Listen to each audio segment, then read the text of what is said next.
Good morning everyone. So here we are discussing Lucent GK's chemistry, and today's our topic of discussion is about common facts in chemistry, and this is chapter number 21. So let's start. These are my credentials. Common facts में सबसे पहले हम पढ़ने वाले हैं catalyst के बारे में। तो कैटलिस्ट और यहाँ पर प्रोसेस का नाम दिया हुआ है कि प्रोसेस हमें जो जो पढ़ना है वो सब नीचे लिखे हुए हैं यहाँ पर। So let's start with the Haber process. Haber process क्या है? एक आर्टिफिशियल प्रोसेस है जो कि हैबर बॉश साइंटिस्ट ने दिया था, और इन्होंने क्या किया था कि जो नाइट्रोजन है वो आर्टिफिशियली अमोनिया है वो आर्टिफिशियली इन्होंने सिंथेसाइज की थी, और जो प्रोसेस इन्होंने यूज़ किया था उसी को उसका नाम दिया हैबर प्रोसेस। तो चलिए देख लेते हैं हैबर प्रोसेस होता क्या है। देखिए, this is the Haber process. ये एक हैबर प्रोसेस है जिसके अंदर नाइट्रोजन कहाँ से ली हुई है? ये आ रही है एयर के through, and hydrogen from the natural gas. ये दोनों जब नाइट्रोजन और हाइड्रोजन कंबाइन होती है at high temperature and high pressure, यहाँ पर देखिए इसका टेम्परेचर भी बहुत ज़्यादा हाई रखा जाता है, 400 to 450 degree and 200 atmospheric pressure. और यहाँ पर जो यूज़ हो रहा है वो है आयरन कैटलिस्ट, राइट। तो ये जब दोनों कंबाइन होती हैं तो ये क्या बनाती है? Liquid ammonia. तो ये एक इंडस्ट्रियल प्रोसेस है जिसका नाम है हैबर प्रोसेस। और किस साइंटिस्ट ने दिया था? हैबर एंड बोश, दो साइंटिस्ट थे जिन्होंने ये प्रोसेस इन्वेंट किया था। यहाँ पर देखिए, और कैटलिस्ट का नाम क्या है? Iron and molybdenum. तो यहाँ पर जो कैटलिस्ट होता है बेसिकली उसका काम क्या होता है? वो स्पीड इसकी बढ़ा देता है रिएक्शन की।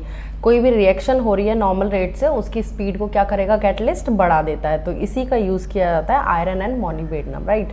Now next is synthesis of वनस्पति घी, जिसको बोलते हैं हम हाइड्रोजिनेशन। तो इस प्रोसेस में क्या कौन सा यूज़ किया गया है? कैटलिस्ट निकल, ठीक है। तो यहाँ पर क्या होता है? यहाँ पर वनस्पति घी बनाया जाता है जिस प्रोसेस को हम बोलते हैं हाइड्रोजिनेशन। तो इसमें हमने एल्कीन से एल्केन बनाया है, यानी कि सैचुरेटेड। यहाँ देखिए रिएक्शन आप देख सकते हैं, ये क्या है? एल्कीन। ये अनसैचुरेटेड हाइड्रोकार्बन है, यानी कि हम कह सकते हैं कि जो रूम टेम्परेचर पर लिक्विड रहते हैं वो वाले ऑयल क्या कहलाते हैं? वेजिटेबल ऑयल कहलाते हैं। और उनमें कौन से ये कंपाउंड्स होते हैं? एल्कीन्स होते हैं, राइट। ये अनसैचुरेटेड हाइड्रोकार्बन कहलाते हैं, क्योंकि यहाँ पर डबल बॉन्ड आपको दिखाई दे रहा है। अब ये निकल की प्रेजेंस में और इसका हाइड्रोजिनेशन होता है, यानी कि हाइड्रोजन जो आपको ये मॉलिक्यूल दिख रहा है ये यहाँ पर ऐड हो जाता है, और यहाँ पर डबल से क्या हो जाता है? सिंगल बॉन्ड आ जाता है, राइट। तो इसको हम बोलते हैं, इस प्रोसेस के बनने का एल्केन बन गई है अब, राइट। तो ये क्या है? सैचुरेटेड फॉर्म ऑफ हाइड्रोकार्बन है ये, राइट। और ये क्या है? Unsaturated form of hydrocarbon. तो अनसैचुरेटेड हाइड्रोकार्बन को आप क्या बोलोगे? एल्कीन को वेजिटेबल ऑयल। और ये क्या बन गया? ये आपका बन गया वनस्पति घी, यानी कि ये सैचुरेटेड होता है, राइट। तो ये रूम टेम्परेचर पर किस तरह से रहता है? ये सॉलिड फॉर्म में रहता है, राइट। तो यहाँ पर आपको याद रखना है कि वनस्पति घी जब बनता है तो उस प्रोसेस को हम बोलते हैं हाइड्रोजिनेशन, राइट।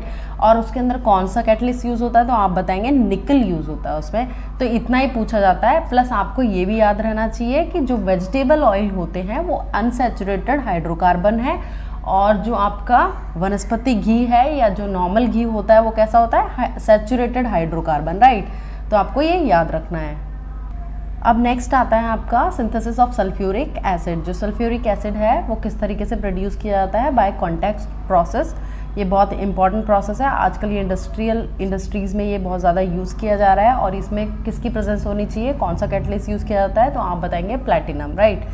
अब इसके बाद होता है, ये आपको अगर इसकी रिएक्शन देखनी है तो मैं आपको दिखा देती हूँ किस तरीके से ये बनता है सल्फ्यूरिक एसिड।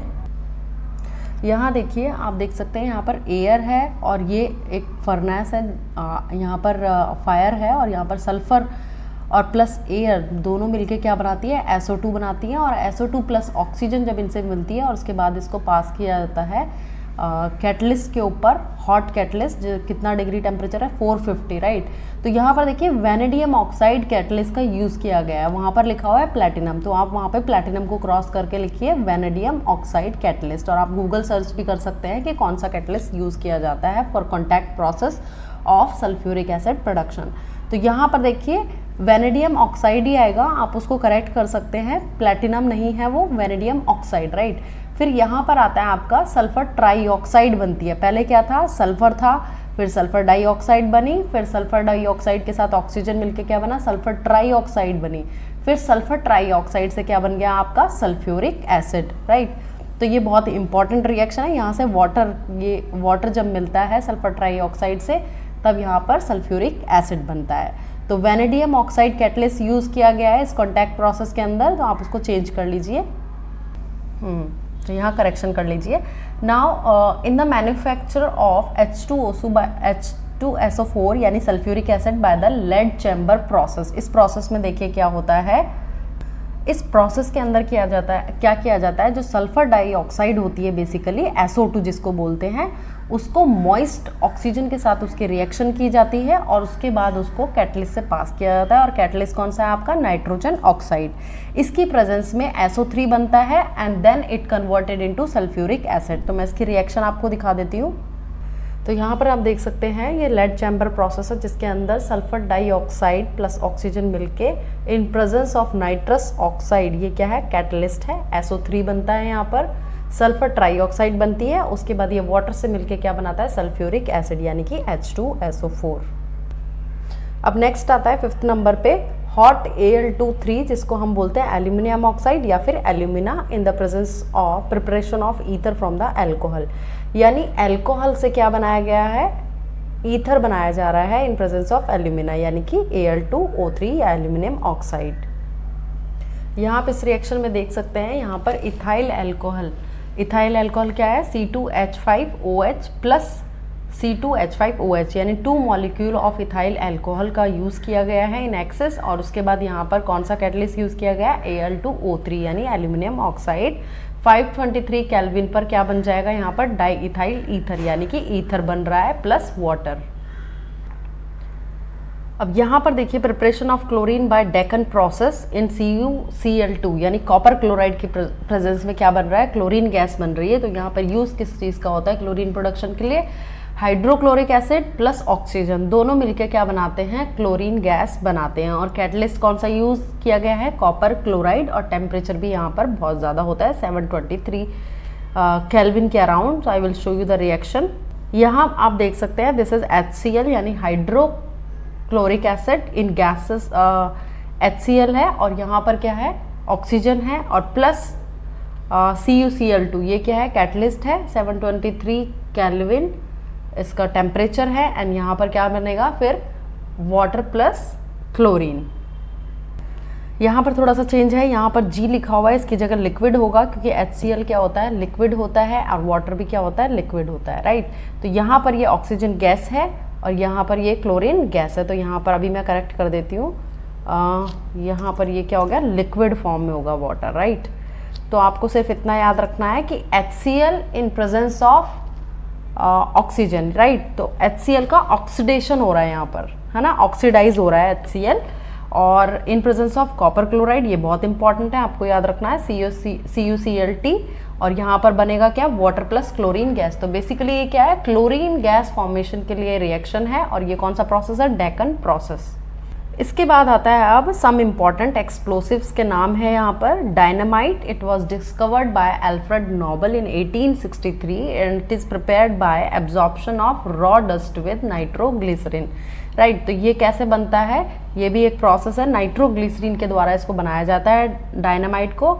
और इसके बाद यहाँ पर देखिए ट्राई नाइट्रो टालुइन दिया हुआ है जिसको TNT बोलते हैं, ट्राई नाइट्रो बेंजीन दिया है जिसे TNB बोलते हैं, ट्राई नाइट्रो फिनॉल। तो इसको पिक्रिक एसिड भी कहा जाता है, TNP को। और ये सारे क्या हैं, एक्सप्लोजिव्स हैं। और अगर डायनामाइट के यूज़ की बात करेंगे तो इसको किस चीज़ के लिए यूज़ किया जाता है, इसको कंस्ट्रक्शन और डेमोलिशन के लिए यानी कि माइनिंग के लिए, जहाँ पर वो बड़ी बड़ी जैसे माइनिंग होती है जहाँ पर आपने देखा होगा कि डायनामाइट लगा के एक्सप्लोड किया जाता है माउंटेन्स पर, अगर वहाँ पर उनको तोड़ना होता है कुछ, ठीक है। तो ये बेसिकली तोड़ने के लिए एक्सप्लोजिव एज ए यूज़ किया जाता है। TNT यानी ट्राई नाइट्रोटालुइन का भी यूज़ किस लिए होता है, एक्सप्लोजिव के लिए होता है। बेसिकली जो मिलिट्री वाले लोग होते हैं वो इसका यूज़ करते हैं, इंडस्ट्रियल एप्लीकेशंस में इसका यूज़ किया जाता है, ठीक है। और ये बहुत पुराने टाइम से यूज़ किया जा रहा है ट्राई नाइट्रोटालुइन। अब इसके बाद बात करते हैं TND। जो ट्राइनाइट्रोबेंजीन होता है वो ज़्यादा एक्सप्लोसिव, उसकी नेचर जो होती है ज़्यादा, हाँ बोल सकते हो उसका फोर्स जो एक्सप्लोड करने का जो फोर्स है वो ज़्यादा होता है एज़ कम्पेयर टू ट्राइनाइट्रोटालुइन। तो ये सारे क्या है बेसिकली एक्सप्लोसिव ही हैं, लेकिन ये है कि जैसे TNT है थोड़ा कम, उसका भी बहुत ज़्यादा एक्सप्लोड करता है ये भी, लेकिन TNB और ज़्यादा इससे एक्सप्लोड करता है, इसका फोर्स ज़्यादा होता है। ट्राइनाइट्रोफिनॉल और TNP also called as picric acid और 2,4-ट्राइनाइट्रोफिनॉल भी इसको कहा जाता है। येलो कलर का ऑर्डरलेस क्रिस्टलाइन सॉलिड जैसा होता है और जो मिलिट्री एक्सप्लोसिव्स हैं उनके लिए यूज़ किया जाता है, और येलो कलर की डाई जैसा होता है ये बेसिकली, तो एंटीसेप्टिक के रूप में भी इसको यूज़ किया जाता है। अब आता है RDX is highly explosive known as plasticizer in which aluminum powder is mixed to increase the temperature and the speed of fire। तो RDX जो बेसिकली होता है हाईली एक्सप्लोसिव होता है, उसके अंदर अगर एल्यूमिनियम का पाउडर मिक्स किया जाता है तो उसका टेम्परेचर और बढ़ाया जा सकता है और उसकी स्पीड ऑफ फायर यानी कि और ज़्यादा उसको मदद करता है, ये ज़्यादा एक्सप्लोसिव उसका नेचर जो होता है एक्सप्लोड करने का वो और ज़्यादा डेंजरस हो जाता है बिकॉज ऑफ दिस एल्यूमिनियम, जो क्या काम करेगा उसका टेम्परेचर बढ़ा देगा प्लस स्पीड ऑफ फायर। अब आता है कुछ इंपॉर्टेंट फैक्ट्स के बारे में। देखिए age of the fossil and archaeological excavation, जो एक्सकवेशन की जाती है जहाँ जैसे खुदाई की जाती है तो वहाँ पर पुरानी चीज़ें मिलती है, फॉसिल्स मिलते हैं, तो उनके अंदर हम क्या रीड करते हैं, जो साइंटिस्ट होते हैं वो कार्बन 14 की मात्रा को रीड करते हैं, और कार्बन 14 क्या है रेडियो एक्टिव पदार्थ होता है या सब्सटेंस होता है, और जैसे जैसे टाइम पास होता है तो इसकी वैल्यू जो कार्बन 14 रेडियो एक्टिव उसकी हाफ लाइफ के अकॉर्डिंग इसकी एज को फॉसिल, जैसे जैसे कार्बन 14 की एज डिक्लाइन होती है उसी हिसाब से एज ऑफ द फॉसिल को रिकॉर्ड किया जाता है। यानी कि अगर फॉसिल्स के अंदर कार्बन 14 की मात्रा को डिटेक्ट करके क्या बताया जाता है कि एज ऑफ द फॉसिल, कितना पुराना ये फॉसिल है, right. Diamond has maximum refractive index due to total internal refraction, it has lustre, right.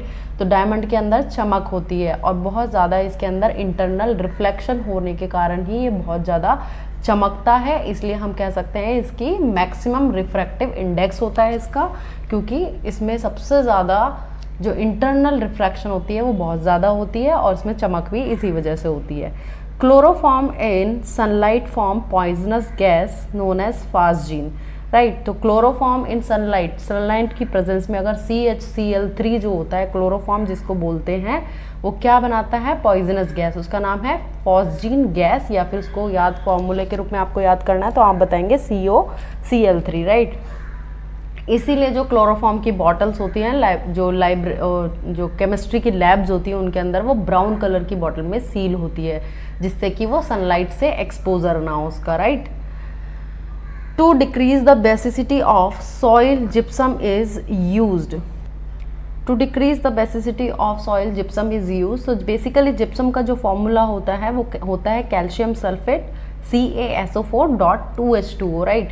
तो इसका काम क्या होता है, ये बेसिसिटी अगर बहुत ज़्यादा pH हो गया है उसका सॉइल का तो उसको ये सॉइल के pH को क्या करता है कम करता है और उसको थोड़ा सा एसिडिक की तरफ लाता है, यानी उसकी बेसिसिटी को कम करता है। In the preparation of talcum powder थियोपेस्टल mineral is used.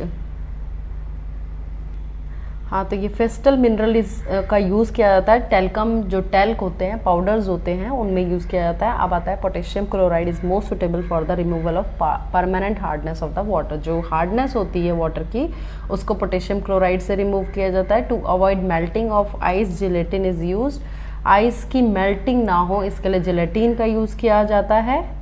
When dry ice is heated, it is directly converted into gas। तो देखिए यहाँ पर क्या है ड्राई आइस है, अगर नॉर्मल आइस को आप मेल्ट करते हो तो वो किस में फॉर्म पहले जाती है लिक्विड फॉर्म में वो कन्वर्ट होती है, right.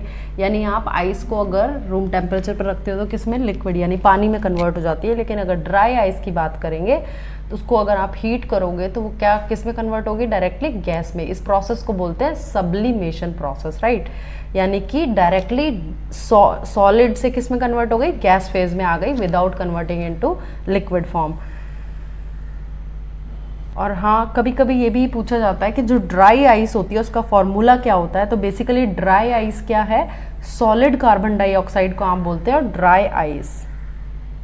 Next is saccharin is prepared from toluene. तो सैकरिन क्या होता है, it's a sweetener, artificial sweetener इसको बोल सकते हैं, यानी कि जैसे आर्टिफिशियल स्वीटनर जो जैसे शुगर है उससे ये अलग होता है, और ये किससे बनता है, ये ओ जो toluene form, O form of toluene है उससे बनाया जाता है, right. Next is cream is a type of milk in which amount of fat is increased while amount of water decrease. तो यहाँ पर देखिए क्रीम क्या होती है, क्रीम आप अगर सिंपल लैंग्वेज में बात करेंगे तो जो मलाई होती है उसी को हम बोलते हैं क्रीम, राइट। तो क्रीम क्या है, milk, it is a type of milk in which amount of fat is increase. तो जैसे ही फैट इंक्रीज हो जाता है और पानी की मात्रा कम हो जाती है, तो मलाई आप जो देखते हो अपने घर में वो कैसी होती है, उसको क्रीम क्यों बोलते हैं, क्योंकि उसके अंदर फैट का जो अमाउंट होता है वो ज़्यादा होता है और वाटर की क्वांटिटी कम होती है। तो क्रीम क्या हो गया, it is a type of milk in which the amount of fat is increase while amount of water decrease. Next is from 1 kg of honey bee contains इतने कैलोरी, यानी 3500 of calories रहती हैं, 3500 of calorie produce करता है 1 kilogram of honey bee यानी शहद। N2O is known as laughing gas, इसको nitrous oxide भी बोलते हैं और ये लाफिंग गैस है। जैसे ही इसको सूंघते हैं उसके बाद क्या है, बहुत ज़्यादा हंसी आने लगती है और ये अनकंट्रोलेबल लाफ, मतलब लाफ आने लगती है, right. Bones contain about 58% of calcium phosphate. जो हमारी बॉडी में बोन्स होती हैं उसमें 58% क्या होता है, कैल्शियम फॉस्फेट होता है। Phosphate gas is produce in voice as a horn signal. तो यहाँ पर देखिए जो फास्फिन गैस है वो कहाँ से प्रोड्यूस हो रही है, एक बेसिकली क्या होता है, ये सिग्नल, होम सिग्नल जो लिखा हुआ है वो कहाँ पर है, जैसे सेलिंग इन द सी, जैसे सी के अंदर जो जहाज होते हैं वो उनको एक सिग्नल देने के लिए इसका यूज़ किया जाता है। तो यहाँ पर कंटेनर होता है जिसके अंदर कैल्शियम कार्बाइड होता है प्लस कैल्शियम फॉस्फाइड गैस होती है, राइट। तो जैसे ही ये कंटेनर वाटर के अंदर रिएक्शन करता है, वाटर के कांटेक्ट में आता है ये कंटेनर, तो यहाँ पर फॉस्फीन गैस प्रोड्यूस होती है और लाइट प्रोड्यूस होती है बहुत सारी, राइट। उसी को हम कहते हैं हॉर्न सिग्नल। तो समुद्रों के अंदर, जब समुद्र के अंदर बहुत सारे जैसे सी होते हैं, उनको कभी सिग्नल देना हो तो इस तरीके से सिग्नल दिया जाता है। Next is chlorine gas bleaches the colour of flower. तो एक ऐसी गैस है ये क्लोरीन गैस जो कि ऑक्सीडेशन की प्रॉपर्टी होती है, इसमें ऑक्सीडाइज कर देती है ये, राइट। और जो भी कलर होता है उसको क्या कर देगी, ये डिसकलर कर देती है, ब्लीच कर देती है। ब्लीचिंग मतलब उसका कलर उड़ा देना, तो इसे ब्लीचिंग गैस के नाम से भी जाना जाता है। Red phosphorus is used in match industry. जो मैच स्टिक होती है, आपने जो तीली देखी है, कौन क्या बोलते हैं उसको, मैच स्टिक बोलते हैं उसको। अगर आप उसके ऊपर आपने देखा होगा रेड रेड कलर का कुछ होता है, राइट। माचिस की जो तीली होती है उसके ऊपर, तीलियों के ऊपर आपने देखा रेड रेड कलर का कुछ होता है, उस केमिकल को बोलते हैं red phosphorus. Urea contain 46% of nitrogen in the electroplating of vessel ammonium chloride is used. Electroplating क्या होता है, जैसे किसी कोई एक मेटल है उसके सरफेस के ऊपर अगर दूसरा मेटल हमें उसके ऊपर उसकी लेयर ऐड करनी है तो उस प्रोसेस को बोलते हैं इलेक्ट्रोप्लेटिंग, राइट। तो electroplating, in the electroplating of vessel ammonium chloride is use. यहाँ पर अमोनियम क्लोराइड के यूज़ किया जाता है। पावर एल्कोहल क्या होता है, it is prepared from the mixing of pure alcohol, यानी प्योर एल्कोहल के साथ अगर बेंजीन को मिला दिया जाए तो वो बनाता है पावर अल्कोहल, और इसका यूज़ किया जाता है रॉकेट फ्यूल्स के अंदर, राइट। रॉकेट को जो रॉकेट फ्यूल है वो क्या है, पावर एल्कोहल ही होता है। Artificial perfumes are prepared from ethyl acetate. ये आपको याद रखना है, आर्टिफिशियल परफ्यूम कैसे बनते हैं, इथाइल एसीटेट से। Urea was the first organic compound synthesised in the laboratory. तो सबसे पहला जो ऑर्गेनिक कंपाउंड सिंथेसाइज किया गया था वो लेबोरेटरी के अंदर, वो था यूरिया, यानी कि ऑर्गेनिक कंपाउंड दैट प्रिपेयर्ड और सिंथेसाइज आर्टिफिशियली। तो वो कौन सा हो गया, urea. Vinegar contain 10% acetic acid. Vinegar क्या होता है, सिरका होता है ना जो हम किचन में यूज़ करते हैं, उसके अंदर 10% एसिटिक एसिड होता है, बाकी उसमें 90% क्या हो गया, water. Acetylene is used for light production. Ferric chloride is used to stop bleeding. जो फेरिक क्लोराइड होता है उसका केमिकल या उसका जो केमिकल अगर उसको टच कर दिया जाए, अगर ब्लीडिंग हो रही है तो वहाँ पर ब्लीडिंग स्टॉप हो जाती है। Barium is responsible for green colour in fireworks, ये सबको पता है, ये बहुत इंपॉर्टेंट है, बहुत ज़्यादा क्वेश्चन ये पूछ लिया जाता है कई बार कि जो बेरियम होता है वो फायरवर्क्स जो पटाखे होते हैं उनके अंदर जो ग्रीन कलर होता है वो किस वजह से होता है, बेरियम की वजह से। Caesium is used in solar cells, जो सोलर सेल्स होती है उसके अंदर सीजियम यूज़ किया जाता है। सोलर सेल्स या फिर इनको बोलते हैं फोटोवोल्टिक सेल्स, जो कि बिजली प्रोडक्शन का काम करती है, और इसके अंदर किसका यूज़ हो रहा है, सीजियम का। Yellow phosphate is kept in water, yellow phosphate को किस में रखा जाता है, वाटर के अंदर। तो देखिए जो कहाँ थे हम पढ़ रहे थे, जो येलो फॉस्फोरस होता है उसको वाटर के अंदर रखा जाता है, क्योंकि यहाँ पर जो फॉस्फोरस होता है बेसिकली बहुत ज़्यादा रिएक्टिव होता है, और जब ये ऑक्सीजन की प्रेजेंस में आता है तो यहाँ पर एयर के संपर्क में जैसे ही आता है तो ये आग लगने के चांसेस होते हैं। That's why yellow phosphorus is kept in water, इसे हमेशा सील्ड कंटेनर में वाटर के अंदर रखा जाता है। सी वीड्स कंटेन आयोडीन, सी वीड्स जो होती है जो समुद्र के अंदर पाई जाती हैं, सी वीड्स राइट, वो क्या है, उसके अंदर बहुत ज़्यादा अमाउंट में आयोडीन पाया जाता है। During cooking maximum vitamin is lost, जब हम खाना बनाते हैं सब्जियों के अंदर जितनी भी विटामिन होती हैं वो सब लॉस्ट हो जाती है, यानी ख़त्म हो जाती है, क्योंकि जैसे ही टेम्परेचर बढ़ता है वैसे ही विटामिन डिस्ट्रॉय हो जाती है। For the preparation of silver mirror glucose is used, तो यहाँ पर सिल्वर मिरर बनाने के लिए ग्लूकोज का यूज़ किया जाता है। When cream is separated from milk its density increase, तो यहाँ पर जो वाटर की डेंसिटी होती है, जब मिल्क और क्रीम को मतलब मिल्क के अंदर आपने देखा होगा जब चर्नर से उसको क्रीम को सेपरेट करते हैं तो क्रीम ऊपर आ जाती है, बिकॉज ऑफ जो फैट होता है, क्रीम होती है, उसकी डेंसिटी क्या होती है, कम होती है एज कम्पेयर टू वाटर। ठीक है, तो वाटर नीचे रह जाएगा और क्रीम ऊपर सेपरेट हो जाएगी with the help of churner. For artificial respiration mixture of oxygen and helium gas cylinder is used, तो यहाँ पर हमें याद रखना है रेस्पिरेशन के लिए जो आर्टिफिशियल रेस्पिरेशन दी जाती है उसमें ऑक्सीजन और उसके साथ क्या होता है, हीलियम होता है सिलेंडर के अंदर। Next is in cold places to decrease the freezing point ethylene glycol का यूज़ किया जाता है, जो फ्रीजिंग पॉइंट होता है उसको डिक्रीज करने के लिए सर्दियों में और कोल्ड प्लेसेस पे इथिलीन ग्लाइकॉल का यूज़ किया जाता है। यानी आसानी से अगर आप जैसे कोल्ड जगह पे क्या होता है कि कोल्ड प्लेसेस पे वाटर बहुत जल्दी क्या होता है, जम जाता है, लेकिन वहाँ पर अगर इथिलीन ग्लाइकॉल का यूज़ किया जाता है, इसे एंटी फ्रीज के नाम से भी जानते हैं। इथिलीन ग्लाइकॉल ऐसा केमिकल है जो क्या करेगा, वाटर का जो फ्रीजिंग टेम्परेचर है उसको बहुत ज़्यादा डिक्रीज कर देता है, रिड्यूस कर देता है, और वो -2.4 तक पहुँच जाता है राइट। वैसे अगर हम वाटर यहाँ पर अगर हमारे जो शहर इंडिया में अगर हम जो आइस बनती है 0 डिग्री है, नॉर्मल जगह पे क्या होता है कि 0 डिग्री पे आइस फॉर्मेशन होती है, लेकिन अगर हम कोल्ड जगह पे चले जाएं और हमें अब पानी पीना है तो वहाँ पर फ्रीज़ हो जाएगा। ठीक है, तो इसके लिए हमें जो एंटी फ्रीज यूज़ करने पड़ते हैं, जो कि बेसिकली जो सॉल्वेंट है उसके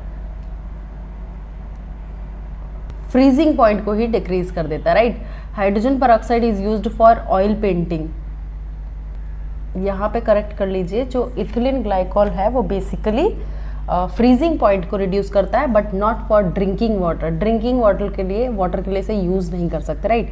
hydrogen peroxide is use for oil painting, hydrogen peroxide का यूज़ किया जाता है ऑयल पेंटिंग्स में। And sodium is kept in kerosene oil, क्योंकि सोडियम भी ऐसा फायर कैच करता है, जैसे ये वाटर की रिएक्शन होती है, अगर ये वाटर के साथ कांटेक्ट में आता है तो ये बहुत ज़्यादा फायर कैच कर लेता है, तुरंत ही आग लग जाती है, इसीलिए इसको किस में रखते हैं, केरोसिन ऑयल में रखते हैं।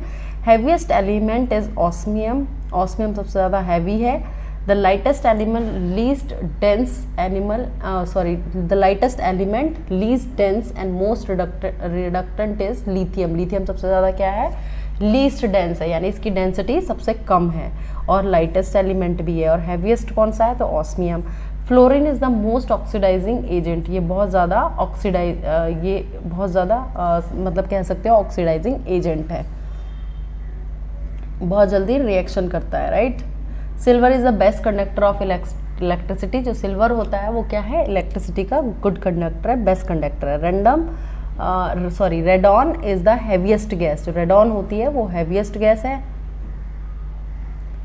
Polonium has the maximum number of isotope, अब आइसोटोप्स में हमने पहले भी पढ़े थे, आइसोटोप जो होते हैं वो डिफरेंट डिफरेंट होते हैं, राइट। तो यहाँ पर जो पोलोनियम है उसके बहुत ज़्यादा आइसोटोप्स होते हैं, जैसे कार्बन का होता है, सल्फर का होता है, ऑक्सीजन का होता है, लेकिन यहाँ पर पोलोनियम का जो है सबसे ज़्यादा आइसोटोप्स माने गए हैं, राइट। सबसे ज़्यादा मतलब एग्जिस्ट करते हैं। Sulphuric acid is known as oil of vitriol. जो सल्फ्यूरिक एसिड है उसको क्या कहा जाता है, ऑयल ऑफ विट्रियोल के नाम से भी ये फेमस है। तो आपको ये याद रखना है, बहुत इंपॉर्टेंट है। ऑयल ऑफ विट्रियोल क्या है, नीचे ऑप्शन में आ जाता है कई बार, तो आप क्या टिक करोगे, सल्फ्यूरिक एसिड। नोबल मेटल्स में क्या क्या आ जाएगा, सिल्वर, ऑरम यानी कि gold, platinum, iron, mercury, palladium, ruthenium and osmium, रोबिडियम।